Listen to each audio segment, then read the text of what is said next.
Welcome back to Chaos Corner. Here for another episodic YouTube adventure on Guardian of Chaos, the YouTube channel. We present Flashback. Sit back and relax as we hop into the time machine to look at historical classical time frames in the world of pro wrestling. From the vault of Chaos Chronicles, all on VHS is where we are. Go back and check out the last episode. It was predominantly WWF. We jump over to all the territories and different promotions and companies during this era. In the time machine, we are circa 1991. 1991, as we watch Ray Hercules Hernandez and the Big Boss Man with Gorilla Monsoon, Lord Alfred Hayes, and yours truly on the call in the booth. One man, unique, unedited, unscripted, raw dog for you, the fans. Thank you, Jen. Thank you, Austin, for holding it down, keeping it real, and maintaining. Sit back and relax. Much love and respect. Drop an elbow on that like button. And let's get some incredible viewing in here. And I'll do my play-by-play. Watch along, if you will. You can't find these anywhere. These are my own personal tapes from the vault of Chaos Chronicles. Grab a snack, grab a beverage. Grab a friend. Subscribe, like, share this out. Nobody works harder for you than I do. Nobody. Navigate the playlists. Check out what's going on.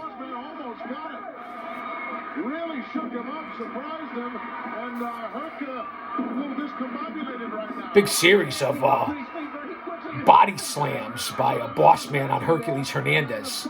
Remember the era and where the WWF and WCW and the dwindling territories were at this time in the business. Take out your notebooks. I present these videos in this time frame for a purpose. So you're better off when you walk out of here than when you walked in.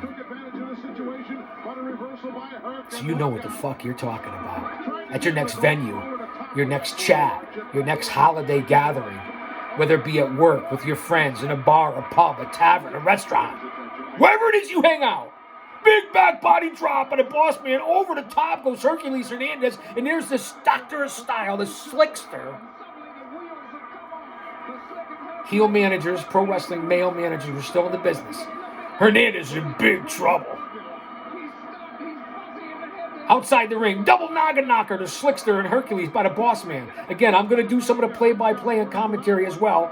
I don't want it all to be with the too much sound here. We don't want any copyrights or algorithm strikes. Hernandez back in the ring with the boss man. Boss man was over like Rovers bend overs. Whatever the fuck that means in 1991, but he was over.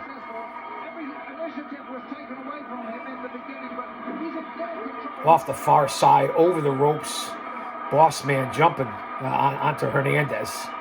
Listen to the crowd. A beautiful change from Big Bubba and then being heel, a face. Oh, he misses. Hernandez moves out of the way. In between the ropes, that's my nutcracker. Like I've been saying, it's the holiday singing season. He's singing soprano. Cojones. It is the holiday season. It's bitterly cold here in the greater New England tri-state northeast area in the shadows of Titan Towers. Reverse atomic drop by Hernandez on boss man. Gorilla Monsoon and I are on the same page.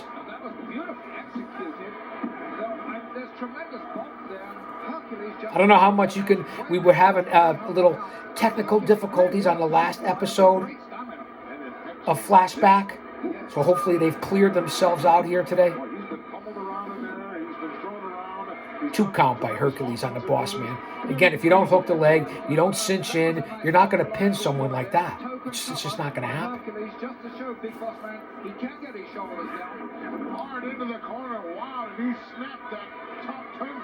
Hercules was a beast.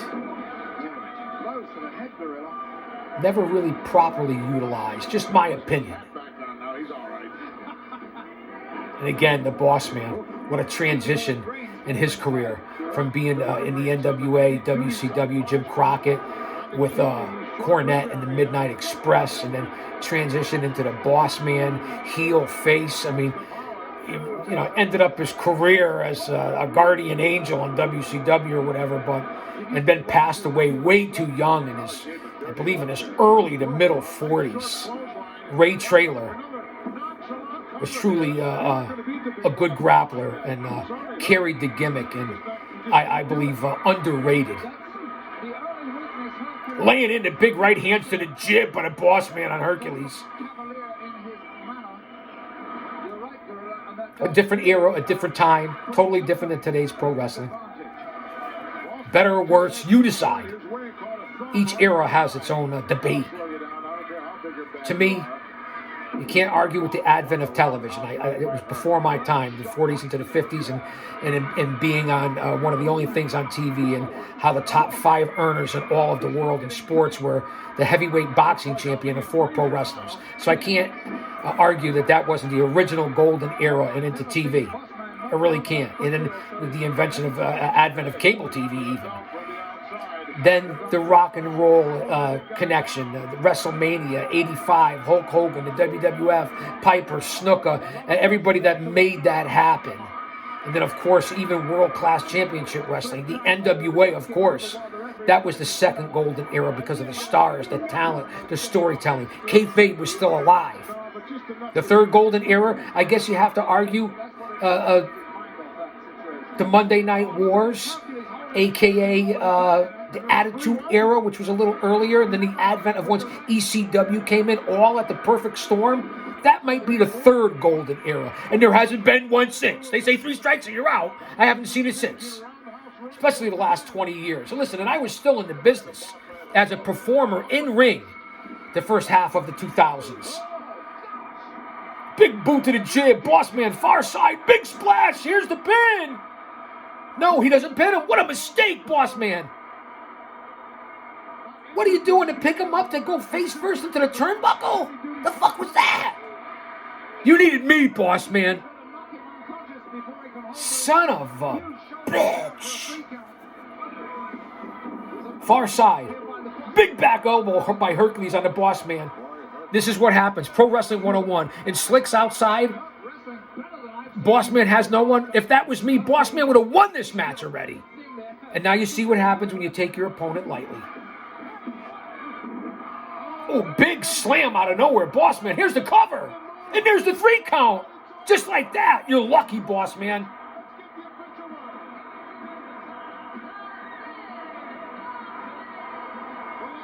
That was a lucky win by the Boss Man here. He ended up coming around and winning because you gave Hercules time. Take the win via the pin, however you can, as he holding the old PR24. I happen to have one right here. I mean, he got lucky on that one. A jam-packed crowds. I will say that. To be the greatest Survivor Series ever known. El Diablo! We're staying right here in the World Wrestling Federation in 1991 on Flashback on Guardian of Chaos, the YouTube channel. Excuse me. It's cold as a witch's tit outside. And here comes Psycho Sid Vicious, a.k.a. Sid Justice, in the WWF. Again, 1991 here on Flashback.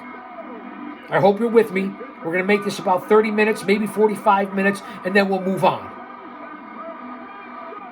Listen to the crowd reaction. Sid was a beast. Now, you make the call. Sid Vicious as a better talent in WCW or Sid Justice in the WWF? That's the question I have for the chat right now in the Premier Chat. My mods, whoever's listening, whether you see this on the replay. Sid Justice, WWF. Sid Vicious, WCW. You make the call. Wait. And the Macho Man is on the commentary, and I hear bong, bong. And here comes, oh, listen to me, fans, and Vince McMahon. I bring to you the Undertaker. You don't mess with the dead man. He will tombstone you into tomorrow. Listen to me, pallbearer, a.k.a. Percival Pringle the Third.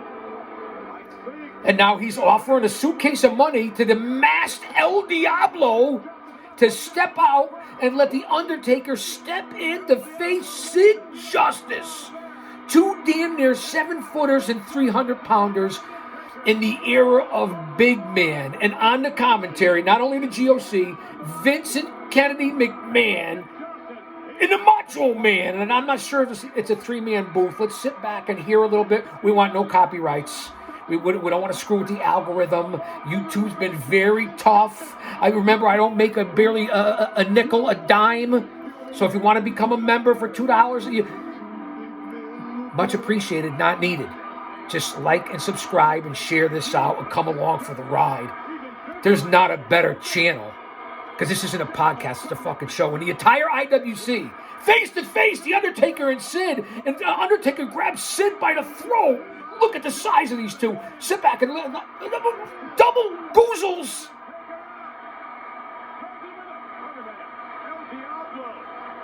El Diablo's coming back. It's not El Diablo, like McMahon said. It's Jake the Snake Roberts. And he takes out the gi, takes off the gi and uses the rope, and he's choking out Sid. Jake the Snake choking out Sid as The Undertaker just walking off into oblivion. Just standing there watching right now.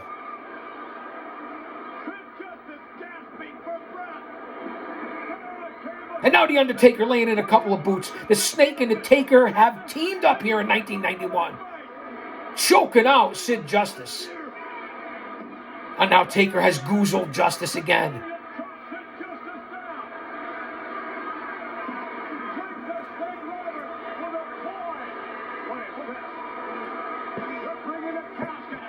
And Paul Bear is rolling out a casket.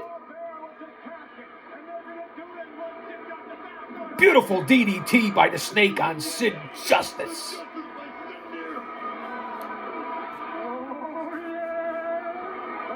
That was the actual Paul Bear. Oh, yeah. I think I got it down. It's kind of annoying. I thought he was annoying. Just standing over a prone Sid Justice. And now they're double teaming him. Jake the Snake and The Undertaker.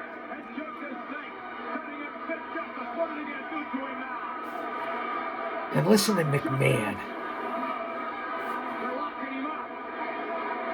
Tying him up in the ropes. You guys remember this early in Taker's career again, right? You remember this. 1991, just entering WWF, and they're bitch slapping a taste out of Sid Justice. He's tied up in the ropes. Danny Davis, the third man in the ring, he's done nothing to try to break this up. I mean, nobody's come out to help. I mean, this makes it a little crazy right here, what went on in this era. Again, not one of the better for the WWF. Although big stars, big names. Jake is pulling out Damien. And he threw Damien on yours truly after I took a 600-pound leg drop from Yokozuna. It's right here on the channel. That's right, Jake the Snake and Yoko. I had the snake thrown on me, Damien. Anvil left me in a lurch, and so did Julio Fantastico Sanchez.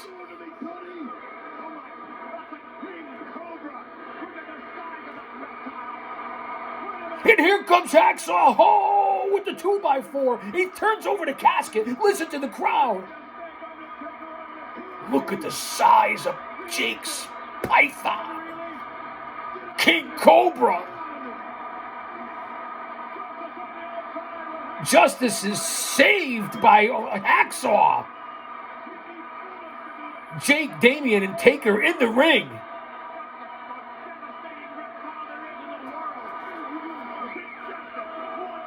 Listen to the crowd.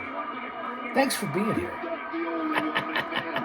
It's cold outside, man. We're in the winter solstice just about.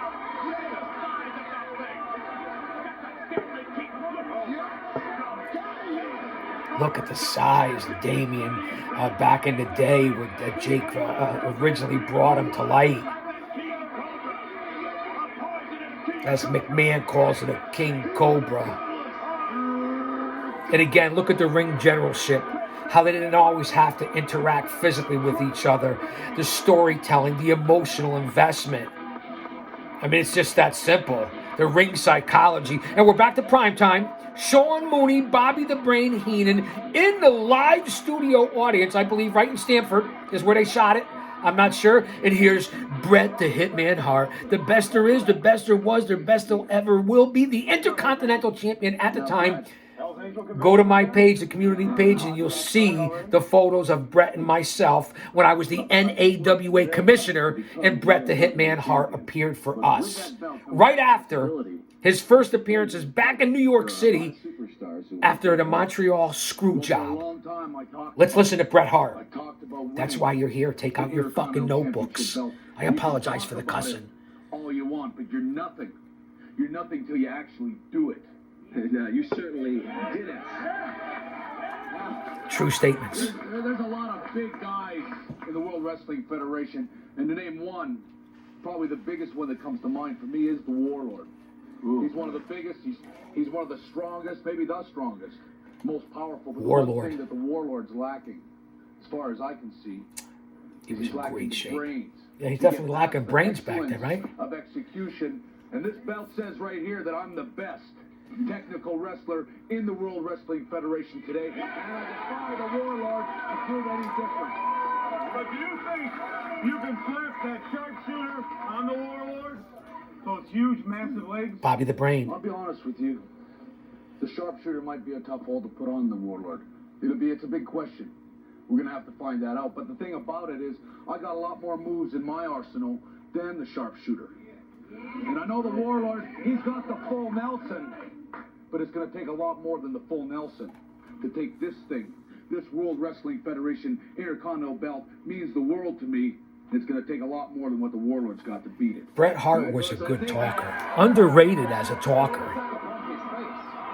We go right from Bret the Hitman Hart back to ringside with Jim the Anvil Neidhart. Again, this is when the Hart Foundation have kind of really split up here in 1991. And it was Anvil and kind of like Owen Hart. And I believe it's the Anvil and Big Bully Busick along with Harvey Wippleman. Downtown Bruno, whatever the fuck his name was.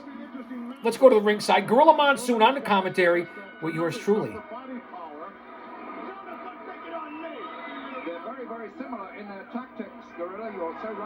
Lord Alfred and Gorilla Monsoon along with the Guardian of Chaos. It doesn't get better than that. Beautiful collar and elbow lockup. Here we go. Civic Center here, wearing jam-packed once again.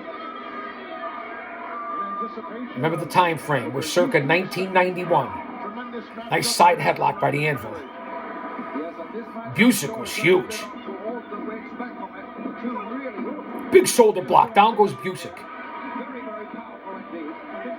Mario Mancini, the owner of Paradise Alley Pro Wrestling, my home company, who was in the WWF from 84 to 92, he debuted Big Bully Busick, just to let you know what my home company's all about. Not only head trainer Paul Roma, Four Horsemen, Power and Glory, Pretty Wonderful, the Four Horsemen, WrestleMania, Madison Square Garden, Paul Roma.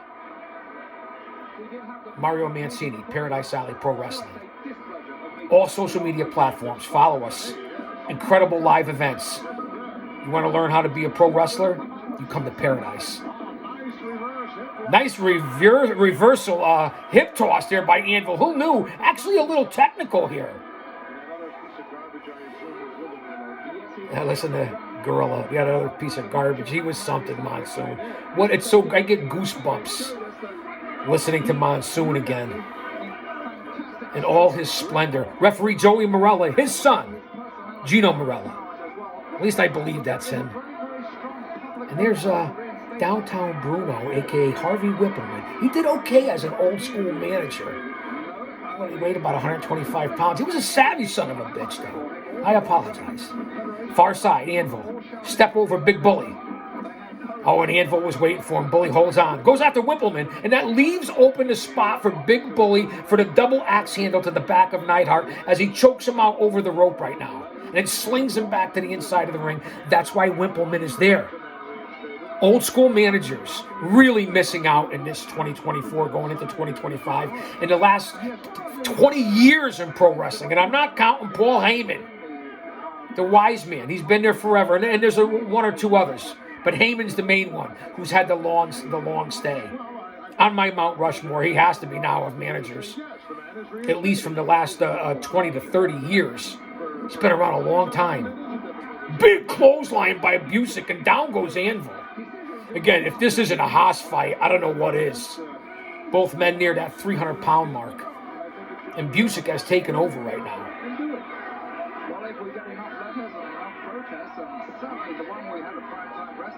So how's everybody doing? I hope you're doing okay. Stay mentally, emotionally, physically, and spiritually fit.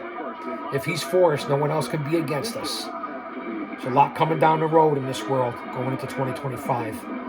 One day at a time. Like-minded people. Keep your head on a swivel. And get in that good book. And that's a shoot, and I mean that. It's the weight that's on us all. We're all in this.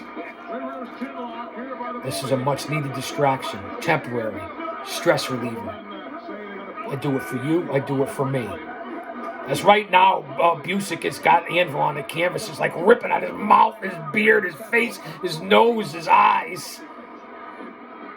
Big boot to the chest by Busick on Anvil. That thick handlebar mustache by Busick. Really hammering down right now on the Anvil. Flashback. Here on the channel.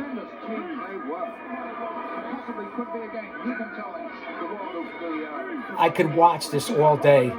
Doesn't have to have the Lucha Libre Japanese style, high-flying 2024 style, Indies wrestling style. Today's current pro wrestling. The men have, the women have to have it. To me, this is like watching baseball in the 80s and 90s, even in the 70s. People call that boring, or a hockey game, it's boring. I could sit here and watch this all day. I'm a true fan. Besides being a former talent, so to speak, in the business, insider's view, this is enjoyment, relaxation for me. Storytelling. Anvil, a little comeback right here, and he bites Big Bully Busick in the corner. Big body slam by Anvil on Busick. Anvil was strong. Big shoulder block. Again, he's not wearing the pink and black. He's got the new Hart Foundation look, like when he teamed with Owen. And then he drags in Harvey Wippleman, who's holding on to his leg. Kind of like when Van Gundy was holding on to the leg, I think it was Patrick Ewing. Or Elijah Wan, somebody, I don't know. Anvil right now giving forearm shivers to Big Bully. What happened? What's the decision? Don't go anywhere. What are we going to hear? What's going on? Let's listen in. Anvil with the victory by disqualification because Wippleman interfered. And that's how you use old school managers. And Big Bully still looks strong in his early part into the WWF. That's storytelling. That's booking.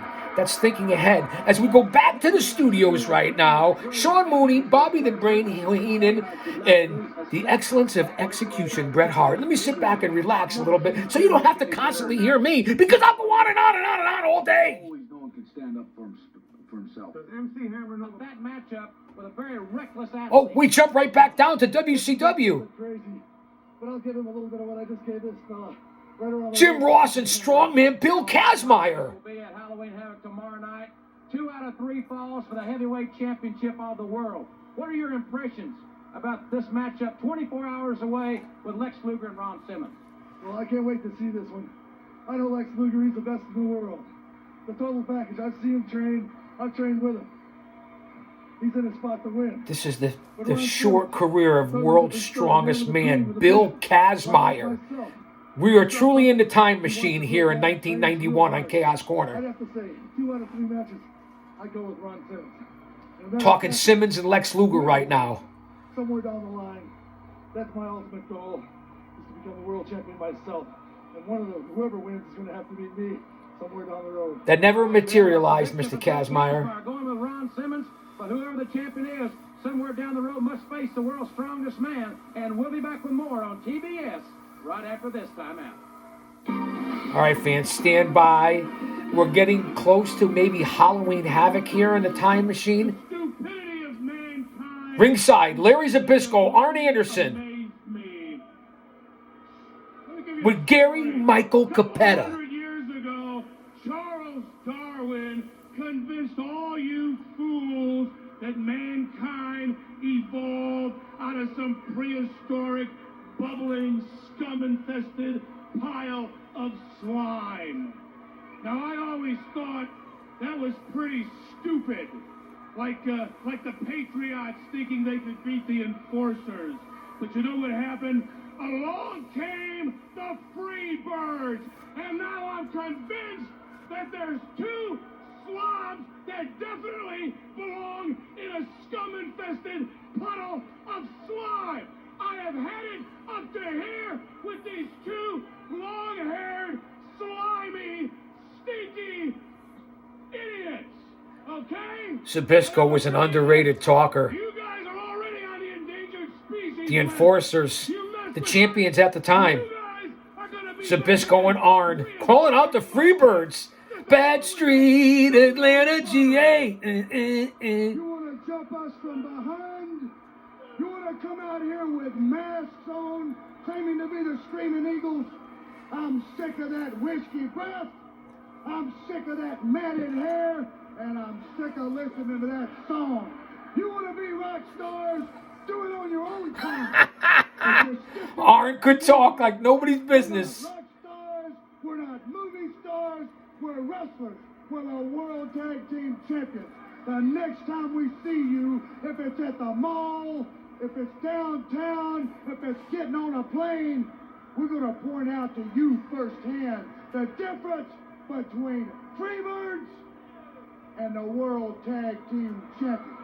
Excellent promo by Zbyszko and Arn Anderson. And here comes Michael P.S. Hayes. Here come the Birds. Jimmy Jam Garvin. It's chaos outside the ring. Arn Anderson, Larry Zbyszko, Michael Hayes, Jimmy Jam Garvin. Remember the time frame, WCW 91. Not the original Freebirds with Gordy, Hayes, and Buddy Jack. Jimmy Jam was there, though. We'll give him some slack. Zbyszko and Arn Anderson, what a promo, right? Oh, Zbyszko goes to hit Hayes and misses him with the steel chair. Garvin and Arn Anderson inside. Hayes and Zbyszko outside. And this is when the Birds were faces. Remember, teams and people that have transitioned over the histories of heel to face to heel. Just think about the people that have done it successfully. It's not easy, you know. And to be good at both. Put asses in seats. As the Freebirds and the Enforcers here brawl it out. Big back body drop by Garvin and Anderson outside the ring. Jimmy Jam choking out Arn. Listen to JR. Gives me goosebumps to hear JR too. Hayes laying out Zbyszko.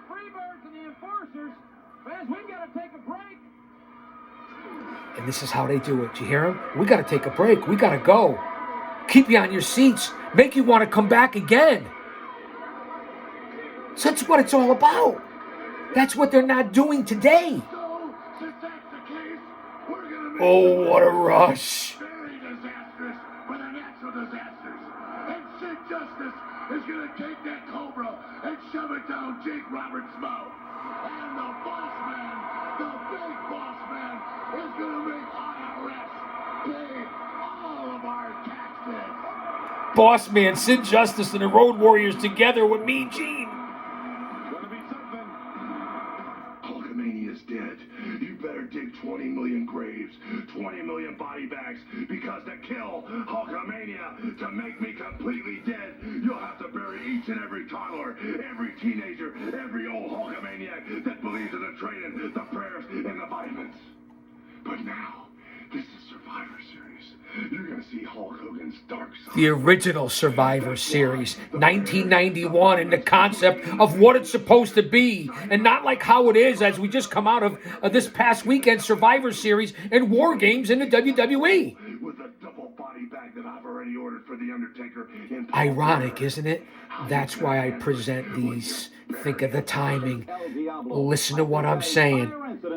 And we're going to watch and do promos here in the time machine of how Survivor Series was meant to be as compared to what it is now.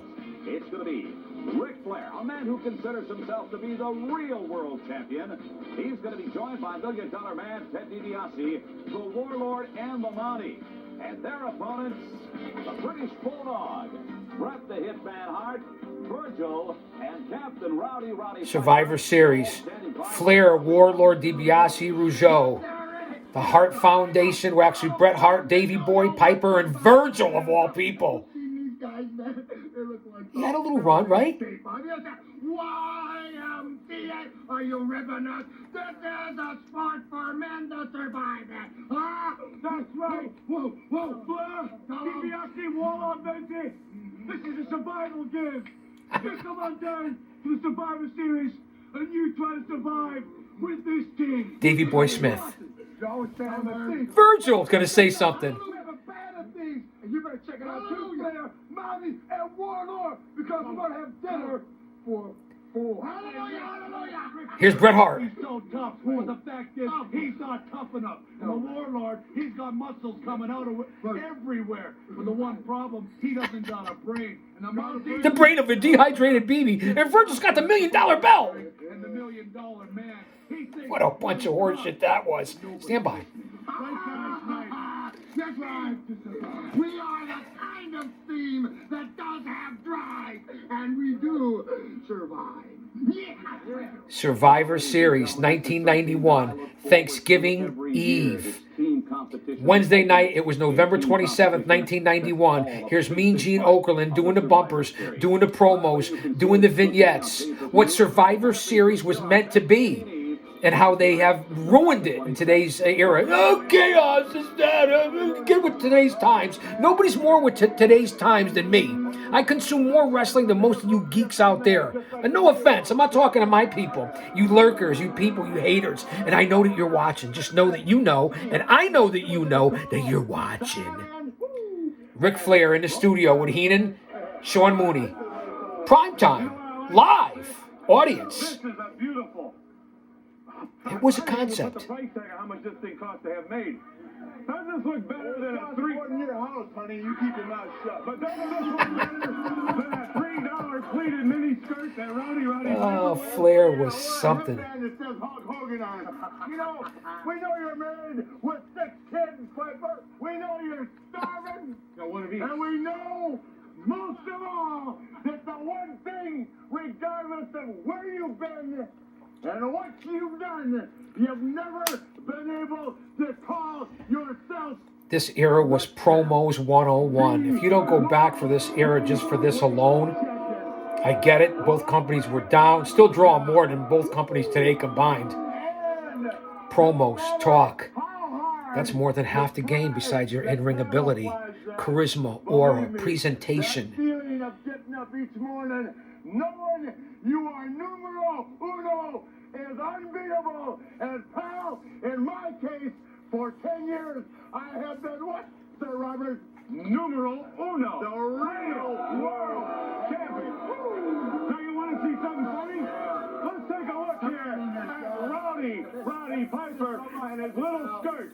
In action. All right, fans, we jump out of the studio and we go ringside here in the WWF. Currently in the ring, weighing at 231 pounds, I'm hailing from Ashland, Kentucky. Here is Bob Smedley, jobber number 1. And notice the ring announcer, if you can hear her, Mike McGurk.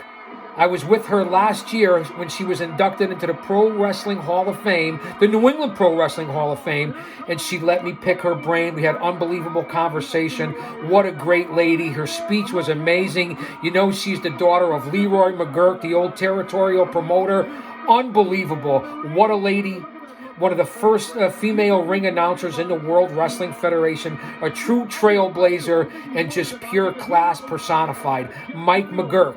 I have her speech here on the channel. If not, you can go to New England Pro Wrestling Hall of Fame, All Access Entertainment with 2 X's, and see when she was inducted. A true legend. And here comes Roddy Piper. I just watched recently over the last couple of weeks, They Live. That was an underrated movie, and boy, does it have a lot of similarities to 84 and Orwell and all that. And I understand, but you want some entertainment and a niche type, cult type thing in a good way. Roddy Piper, They Live. And here he is against, I don't know, Papa Smedley, Papa Smurf, somebody.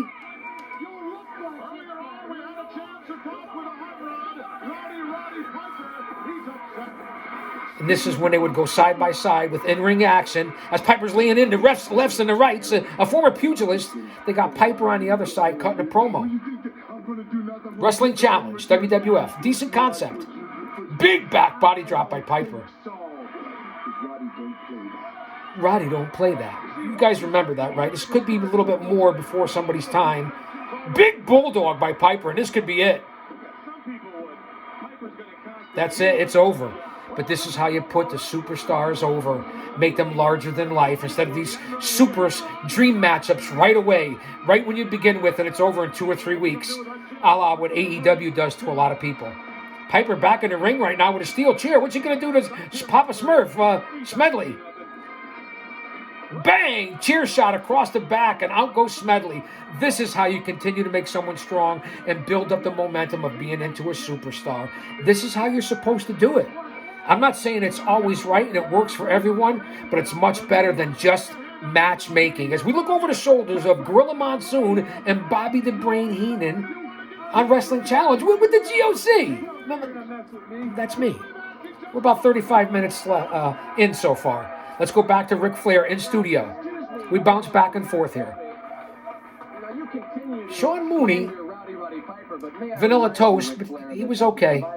White bread. He will not be coming alone. We just saw Piper in action. That's all He had his qualifications. He was okay for the day. Talking about the Survivor Series, the captain of the best team is yours truly, Ric Flair. My first Survivor Series. Flair's first Survivor Series, 1991.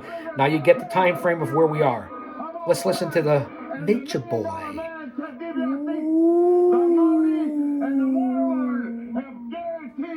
Myself and the Brain that somehow, Piper, you can run, but you can't hide, pal. He can hide behind Virgil, the Intercontinental Champion, or the Bulldog, it doesn't matter. Sometime he's going to get his hands on a little Miss Platt. Well, there's also another encounter, Ric Flair, I know you're going to be keeping a very close eye on. It is the Gravest Challenge. Hulk Hogan defending the World Wrestling Federation Championship. Good memories here. And I know the era wasn't the best. I'm honest. I give you the good, the bad, and the ugly here.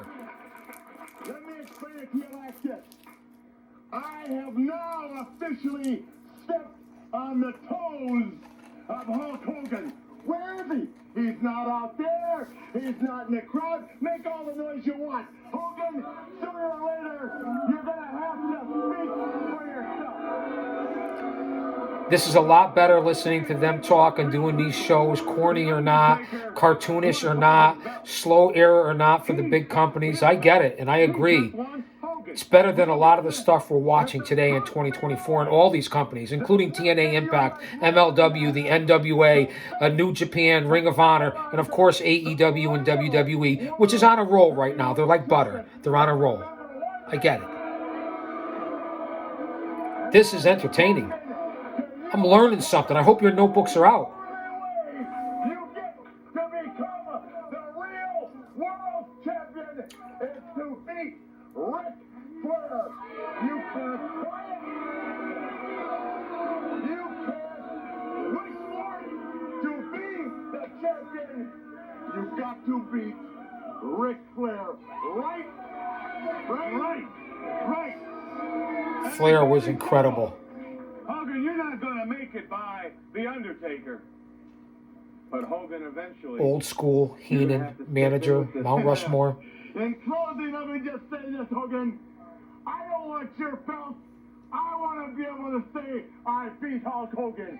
At the Survivor Series, you walk in that arena, no one... Guys got to go out now and watch Survivor Series from 91, right? This was in real time, live. Woo! All right, fans, don't go anywhere. We're coming right back on Flashback I'll say that to say this. Austin, are you with me? Queen? Don't you dare miss it.